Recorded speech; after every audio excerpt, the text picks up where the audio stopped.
إن الحمد لله نحمده ونستعينه ونستغفره ونعوذ بالله من شرور أنفسنا وسيئات أعمالنا من يهده الله فلا مضل له ومن يضلل فلا هادي له أشهد أن لا إله إلا الله وحده لا شريك له وأشهد أن محمدا عبده ورسوله يا أيها الذين آمنوا اتقوا الله حق تقاته ولا تموتن إلا وأنتم مسلمون يا أيها الناس اتقوا ربكم الذي خلقكم من نفس واحدة وخلق منها زوجها وبث منهما رجالا كثيرا ونساء واتقوا الله الذي تساءلون به والأرحام إن الله كان عليكم رقيبا يا أيها الذين آمنوا اتقوا الله وقولوا قولا سديدا يصلح لكم أعمالكم ويغفر لكم ذنوبكم ومن يطع الله ورسوله فقد فاز فوزا عظيما أما بعد فإن خير الحديث كتاب الله وخير الهدي هدي محمد صلى الله عليه وسلم وشر الأمور محدثاتها وكل محدثة بدعة وكل بدعة ضلالة وكل ضلالة في النار. حاضرین جمعہ اور پردہ نشین خواتین اسلام، آج کے اس خطبہ جمعہ میں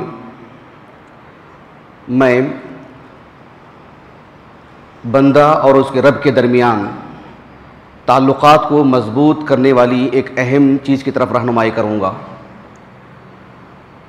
یہ اللہ رب العالمین کی طرف سے بہت عظیم سعادت ہے، نعمت عظمیٰ ہے کہ اللہ سبحانہ و تعالیٰ کسی بندے کو اپنے سے قریب کر لے، اسے اپنے مقربین میں سے شمار کرے.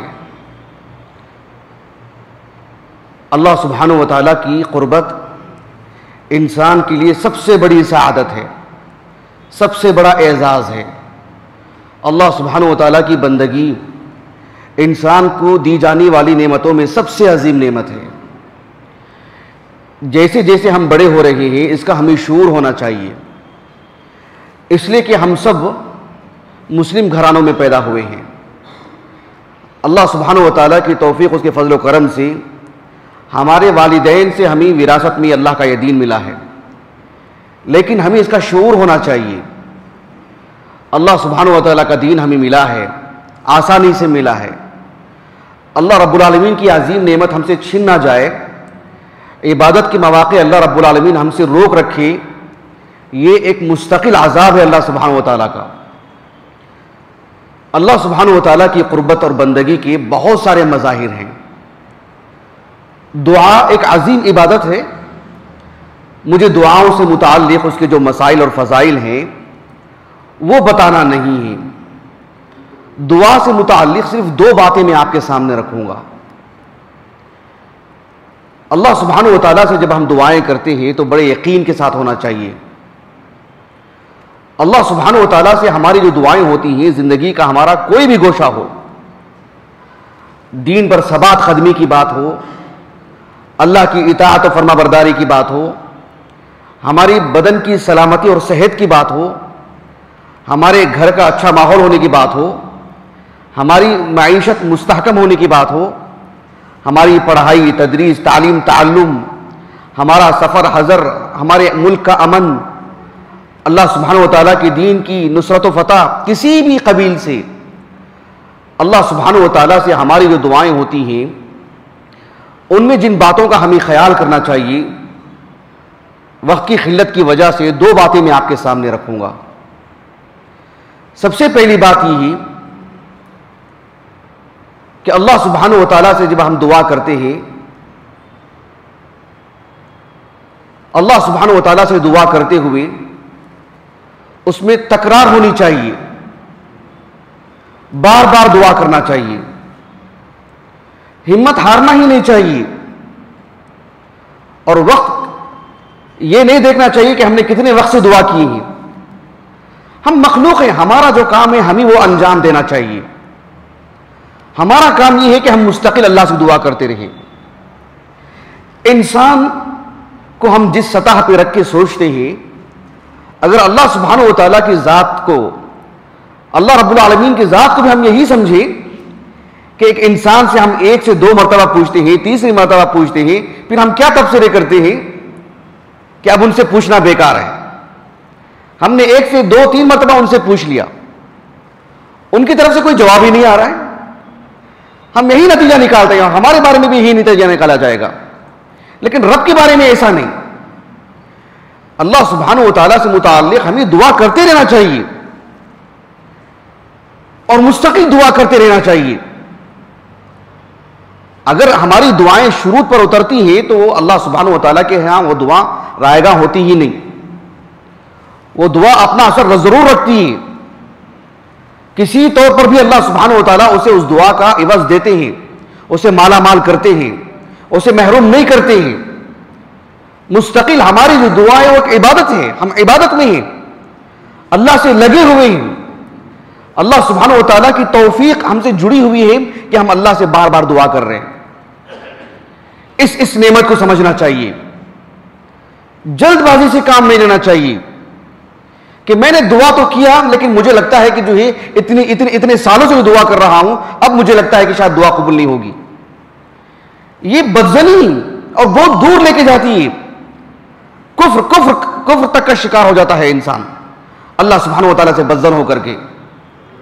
ایک حدیث مبارکہ ہے صحیح بخاری کی کتاب الدعوات میں اور صحیح مسلم کی کتاب الذکر والدعاء والتوبۃ والاستغفار میں. ابو ہریرہ رضی اللہ عنہ اس حدیث کے راوی ہیں. آپ کہتے ہیں کہ رسول اللہ صلی اللہ علیہ وسلم نے فرمایا لا يزال احدکم یستجاب, تم میں کا ایک بندہ, تم میں کا ایک شخص اللہ سبحانہ و تعالیٰ سے دعا کرتے رہتا ہے. لا يزال يدعو احدکم یستجاب, تم میں کا ایک شخص دعا کرتے رہتا ہے اللہ تعالیٰ سے مسلسل, اور اس کی دعا قبول بھی ہوتی ہے. لیکن ایک مرحلہ وہ آتا ہے, کہا کہ ما لم يعجل, اور صحیح مسلم یہ الفاظ ہے کہ ما لم يستعجل. وہ اس وقت تک اللہ سبحانہ و تعالیٰ سے جب وہ دعا کرتا ہے اس کی دعا قبول ہوتی رہتی ہے. اس وقت تک جب وہ یہ کہہ لیتا ہے کہ جو ہے اللہ سبحانہ و تعالیٰ سے میں نے عرصے سے دعا کر رہا ہوں اور میری دعا قبول نہیں ہو رہی, جلدی کر لیتا ہے. وہ چاہتا ہے کہ 2 دن میں میری دعا قبول جو ہو گئی ہے وہ چیز مجھے مل بھی جائے. اللہ کے رسول سے صحابہ نے پوچھا کہ من استعجال, ایک بندہ جو جلدی مچاتا ہے کیا مطلب ہے اس کا؟ اللہ کے رسول نے کہا صلی اللہ علیہ وسلم, ایک بندے کا یہ کہنا کہ قد دعوت وقد دعوت, میں کب سے دعا کر رہا ہوں اللہ سبحانہ و تعالیٰ سے. جب ہم کسی سے کہتے ہیں کہ دعا کیجئے تو کر ہی رہا ہوں, کب تک کروں, کب سے کر رہا ہوں میں. اللہ اکبر, یہ خیالات بدلنے کی ضرورت ہے. یہ ایمان نہیں ہے. ہم کس سے رشتہ استوار کر رہے ہیں؟ بندہ بندے سے متعلق گفتگو نہیں کر رہا ہے, اپنے رب سے متعلق, جس نے اپنے بارے میں کہا کہ لہو مقالید السماوات والارض, زمین و آسمان کی خزانوں کی کنجیاں اللہ کے ہاتھ میں ہیں. اس سے متعلق ہماری اتنی چھوٹی سوچ, ہم کہتے ہیں کہ میں کب سے اللہ سے دعا کر رہا ہوں. ایسا کبھی نہیں کہنا چاہیے. پھر کیا ہوتا کیا ہے, فَيَسْتَحْسِرُ عِنْدَ ذَلِكَ, تھک جاتا ہے بندہ اور کہتا ہے کہ جو ہے لم ارا یستجاب لی, مجھے نہیں لگتا کہ میری دعا قبول ہوگی اور اللہ میری سنیں گے. فَيَدَعُ الدُّعَاء, دعا ہی کرنا چھوڑ دیتا ہے. جیسے بندے سے تعلق تھا نا, بندے سے 1 سے 2 مرتبہ کہا اور چھوڑ دیتا ہے نا. یہ تو کہتے ہیں کہ ہمیں 2 مرتبہ کہا, سنا نہیں انہوں نے, جواب نہیں دیا انہوں نے. ہم نے اللہ سبحانہ و تعالیٰ کو ایک بندے کی جگہ میں رکھ دی, نعوذ باللہ من ذالک. کتنا عظیم گناہ ہے یہ, کتنی بڑی خطا ہے یہ. اللہ سبحانہ و تعالیٰ سے کیسے ہمیں سوچنا چاہیے. ہماری زندگی کا کوئی بھی مرحلہ کیوں نہ ہو, کسی طرح کی بھی پریشانی کیوں نہ ہو, دعاؤں میں تسلسل ہونا چاہیے. ایک حدیث مبارکہ ہے جس میں اللہ کے رسول صلی اللہ علیہ وسلم پر جو سحر ہوا تھا نا, جو آپ پر جادو ہوا تھا اور اس جادو کا آپ پر اثر بھی ہوا تھا باذن اللہ تعالی, اس کا ذکر ہے. صحیح بخاری میں کئی جگہ پر ہے یہ حدیث مبارکہ, کتاب الطب میں بھی ہے باب السحر کے عنوان سے, صحیح مسلم کی کتاب السلام میں بھی ہے. ام المؤمنین عائشہ رضی اللہ عنہا کہتی ہیں آپ صلی اللہ علیہ وسلم پر جو جادو ہوا تھا, کہتے ہیں کہ حتی اذا کان ذات یوم او ذات لیلہ, ایک دن کی بات ہے, اللہ کے رسول نے دعا کی. حدیث کے الفاظ ہیں دعا و دعا, یہ صحیح بخاری کے الفاظ ہیں, اور صحیح مسلم میں ہیں ثم دعا ثم دعا. بار بار دعا کر رہے تھے آپ صلی اللہ علیہ وسلم, مسلسل دعا کر رہے تھے اپنی صحت کے لیے. اس لیے کہ آپ پر جو جادو ہوا تھا وہ آپ کو اور آپ کی بیویوں کے درمیان ایک طرح کی تناؤ پیدا کرنے کی کوشش کی گئی تھی اس جادو میں, اور جادو ایک مرض ہے. اس سے شفا یابی کے لیے مسلسل دعا کر رہے تھے. اہل علم اس حدیث کی شرح میں کہتے ہیں کہ آپ صلی اللہ علیہ وسلم نے مسلسل دعا کی. اللہ کے رسول صلی اللہ علیہ وسلم کی جو دعائیں ہیں، چاہے اس میں اخلاص کی بات ہو، چاہے اس میں اللہ سبحانہ و تعالیٰ کے حق میں حمد و ثنا اور جو تعریفی کلمات ہوتے ہیں اللہ کی، یا جن کلمات میں اللہ کے سامنے اپنے مسائل کو رکھنا چاہیے، جو شروط ہوتے ہیں، یہ اللہ کے رسول کی دعا ہے جو فی نفسی ایک مرتبہ کی جانے والی دعا بھی رنگ لا سکتی ہے. لیکن آپ صلی اللہ علیہ وسلم، اللہ سبحانہ و تعالیٰ نے آپ کو جو تعبد کا جو سلیقہ آپ کو عطا کیا تھا، جو بندگی اللہ سبحانہ و تعالیٰ نے آپ کے اندر رکھی تھی، اس کا نتیجہ یہ تھا کہ اللہ کے رسول صلی اللہ علیہ وسلم بار بار دعا کر رہے تھے. ثم دعا اپنی صحت کے لیے بار بار دعا کرنا چاہیے. یہ الفاظ کبھی نہیں آنا چاہیے کہ ہم کتنے دن سے دعا کر رہے ہیں، کب سے دعا کر رہے ہیں. چہرے پر مایوسی نہیں آنی چاہیے، اس لیے کہ یہ تعلق ہمارا ایک بندے سے نہیں ہے، یہ تعلق ہمارا اللہ رب العالمین سے ہے. ایک تو یہ بات رہی. دوسری بات جو دعاؤں میں ہونی چاہیے وہ ہے الہا و زاری، پوری عاجزی کے ساتھ، تواضع کے ساتھ، آنکھوں سے آنسو نکلے یا چہرہ رونے کے چہرے کی طرح ہو. یہ کوئی بناوٹی چہرہ نہیں ہے. اللہ سبحانہ و تعالیٰ کے سامنے رونے کی کوشش کرنا، اپنے دکھ کا اظہار کرنا، یہ عبادت کا حصہ ہے. یہ ایک بناوٹی چیز نہیں ہے. رونا تو نہیں آ رہا ہے لیکن رونے کی کوشش کر رہا ہے. وہ بندوں کے لیے بات ہو سکتی ہے، اللہ کے سامنے ایسا معاملہ نہیں ہے. اس سلسلے میں علیحدہ نصوص ہیں، یہ میرے موضوع کا حصہ نہیں ہے، لیکن میں آپ کو بات بتا رہا ہوں. اللہ سبحانہ و تعالیٰ کے سامنے رونے کی کوشش کرنا، اس کی کیفیت اپنے اندر پیدا کرنے کی کوشش کرنا، یہ ضروری ہے ایک بندے کے لیے. دعاؤں میں خصوصاً اللہ سبحانہ و تعالیٰ سے جب دعائیں کرتے ہیں تو اس کا خیال رکھنا چاہیے. ایسا نہیں ہونا چاہیے کہ ایک طرح کا کوئی رسم ہو، ہم کوئی رسم ادا کر رہے ہیں، بس ہم نے دعا کر لیا اور دعا کر کے نکل کے چلے گئے. کسی نے ہم سے دعا کی درخواست کی اور کہے کہ ہاں شفاک اللہ، بارک اللہ فیک. یہ دعائیں ہیں، دعاؤں میں یہ کیفیت آنی چاہیے.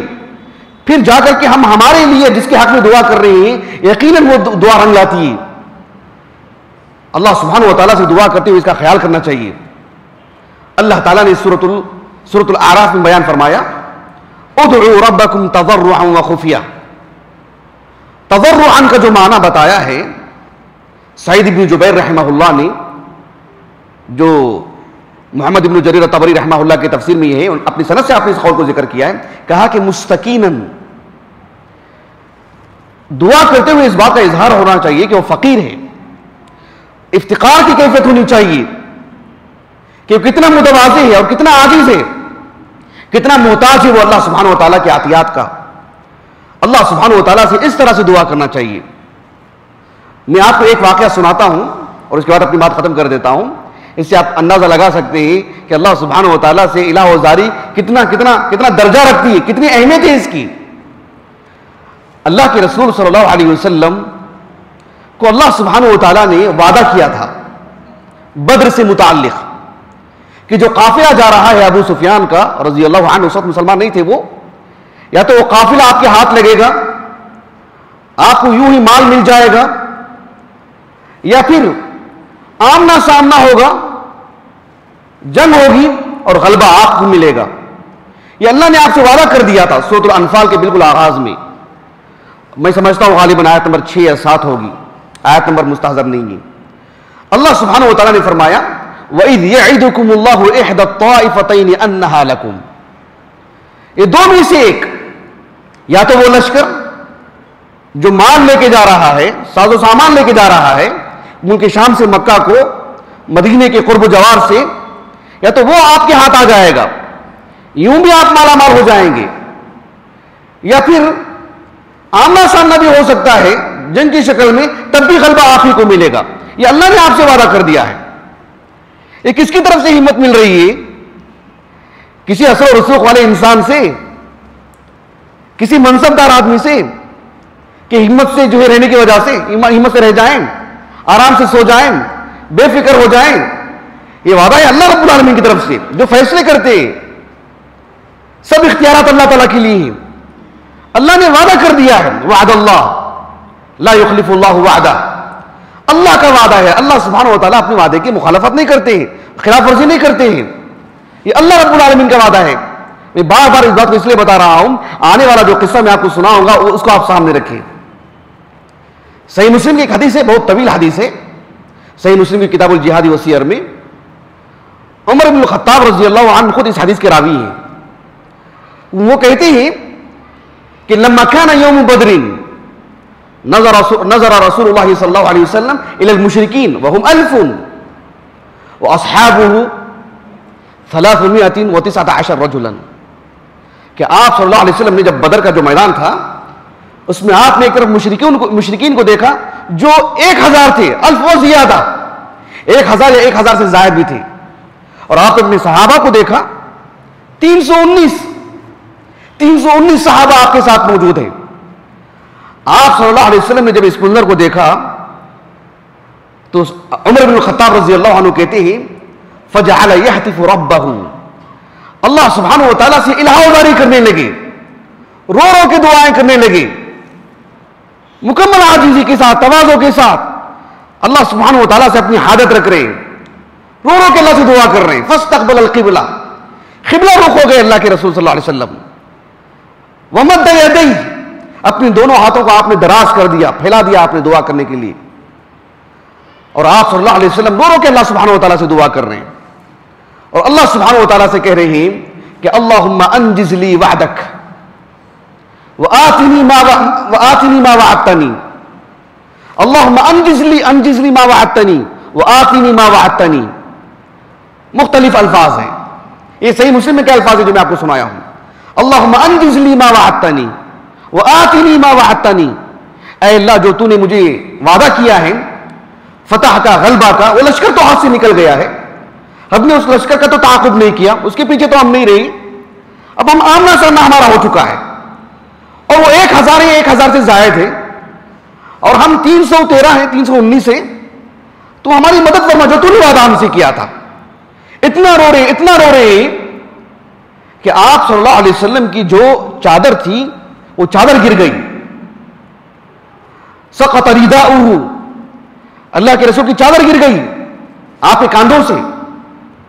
ابو بکر صدیق رضی اللہ عنہ آئے، آ کر کے آپ صلی اللہ علیہ وسلم کی چادر اٹھائی اور آپ کے کندھوں پر رکھا، آپ صلی اللہ علیہ وسلم کو تسلی دینے لگے۔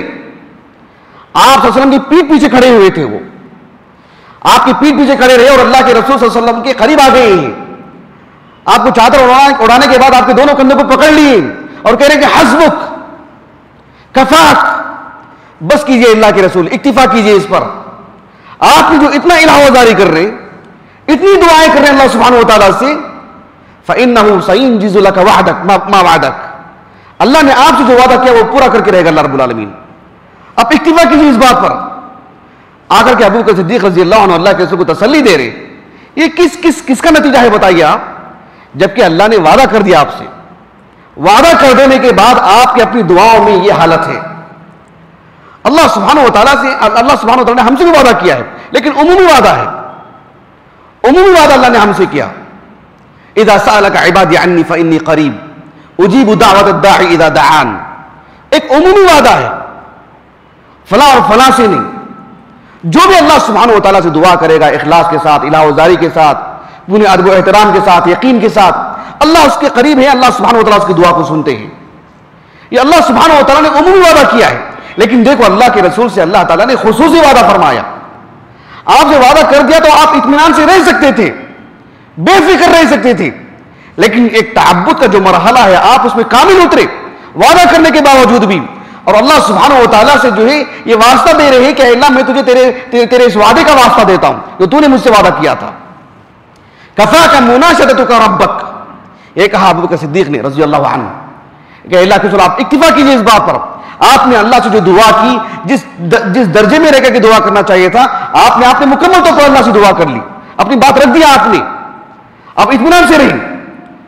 عمر بن الخطاب رضی اللہ عنہ کہتے ہیں کہ فَأَنزَلَ اللَّهُ عَزَّ وَجَلَّ اِذْ تَسْتَغِيثُونَ رَبَّكُمْ فَاسْتَجَابَ لَكُمْ أَنِّي مُمِدُّكُمْ بِأَلْفٍ مِّنَ الْمَلَائِكَةِ مُرْدِفِينَ، اللہ سبحانہ و تعالیٰ نے کہا کہ یاد کرو اس وقت کو جب تم نے اللہ سے فریاد کی، اللہ سے دعا کی، اللہ سے الہ وزاری کی، اللہ تعالیٰ نے تمہاری دعا کو قبول کیا، اور جو اللہ سبحانہ و تعالیٰ نے ملائکہ کو بھیجا.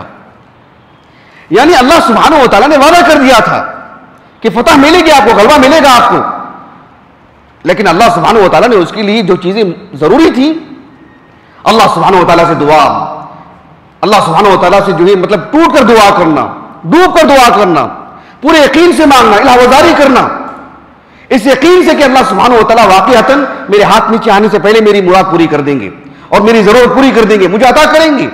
وہ کب دیں گے، کس مناسبت سے دیں گے، کون سی چیز دیں گے، اس پر ہمارا یقین ہونا چاہیے اللہ رب العالمین پر. اللہ تعالیٰ ضرور دیں گے، میری دعا رائے گا تو نہیں گئی. دعا میں یہ دو چیزیں بہت ہونی چاہیے. کسی ایک آدھ مرحلے میں کسی خاص مناسبت سے ہم الہ وزاری کرتے ہیں، ورنہ ہماری عام دعائیں تو بالکل ایسی نکل جاتی ہیں، ایسی بے کر کے نکل جاتی ہیں.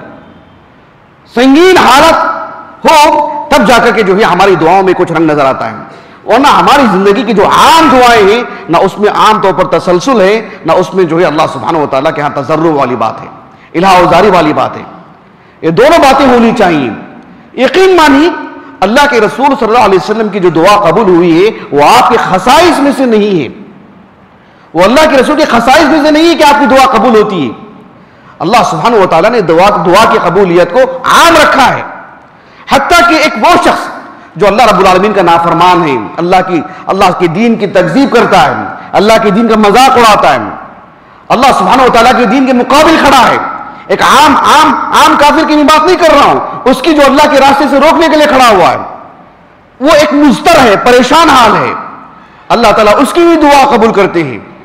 امن یجیب المضطر اذا دعاہ، یہ جو آیت کریمہ ہے سورۃ النمل کی، اس آیت کریمہ کی تفسیر میں اہل علم کہتے ہیں کہ اللہ سبحانہ و تعالیٰ نے جو المضطر کہا وہ الف لام استغراق کا ہے. اس میں پوری دنیا کے لوگ آ گئے، اس میں فرما بردار ہو کہ نافرمان ہو. اللہ سبحانہ و تعالیٰ سب کی دعا قبول کرتے ہیں، لیکن دعا جو ایک عبادت ہے جس پر اجر ملتا ہے، جس پر اللہ رب العالمین کی قربت حاصل ہوتی ہے، وہ ایک مومنانہ دعا ہے. تو اللہ سبحانہ و تعالیٰ نے ہمیں مسلمان بنائے ہیں، اللہ سبحانہ و تعالیٰ نے ہمارے لیے بہت ساری سہولتیں عطا کی ہیں دعا کی قبولیت کی. کم از کم یہ موقع ہم سے چوک نہیں ہونا چاہیے. ہم ہمارے اس ملک میں رہ رہے، ہمارے اس ملک میں رہتے ہوئے ہماری بحیثیت مسلمان، بحیثیت اس ملک کے باشندے، ہمارے بہت سارے مسائل ہیں. ہماری اپنی نجی زندگی ہے، ہمارے گھریلو مسائل ہیں، ہمارے اداروں کے مسائل ہیں، ہمارے اسکول کے مسائل ہیں، ہماری کمپنیوں کے مسائل ہیں، خود ہمارے ملک کا مسئلہ ہے، مسلمانوں کے قائدین کا مسئلہ ہے، ان کے تحفظ کا مسئلہ ہے. تو اس طرح کی ساری جو کیفیتیں ہم سے آ کر کے جڑ رہی ہیں کہ بعد دیگر ہے، اس سلسلے میں ہم اپنے آپ کو نہتے نہ سمجھیں، کمزور نہ سمجھیں، اپنے آپ کو معمولی نہ سمجھیں. اپنی قیمت کا اندازہ ہمیں ہونا چاہیے کہ اللہ سبحانہ و تعالیٰ نے ہمیں مسلمان بنائے ہیں، اللہ نے اس کے پسندیدہ دین کو اللہ نے ہمیں عطا فرمائے ہیں، اور اللہ سبحانہ و تعالیٰ کے ہاں دعا قبول ہوتی ہے، رنگ لاتی ہے. اللہ سبحانہ و تعالیٰ نے کیسوں کو اللہ رب العالمین نے گرفت کیا، کیسے کو پکڑا اللہ رب العالمین نے، اور کتنی نیتے اور کمزور اور ضعفاء تھے مسلمان، اللہ نے کیسے غیبی مدد کی ان کی. تو اللہ سبحانہ و تعالیٰ ہماری حفاظت فرمائے، اللہ سبحانہ و تعالیٰ اس ملک کو سلامتی عطا فرمائے، مسلم قائدین کے اللہ رب العالمین حفاظت فرمائے، اللہ انہیں قوت عطا فرمائے، اللہ یکجہتی عطا فرمائے، مسلمانوں کے صفوں میں اللہ تعالیٰ اتحاد عطا فرمائے، ایک دوسرے کا بازو بنے رہنے کے اللہ توفیق عطا فرمائے.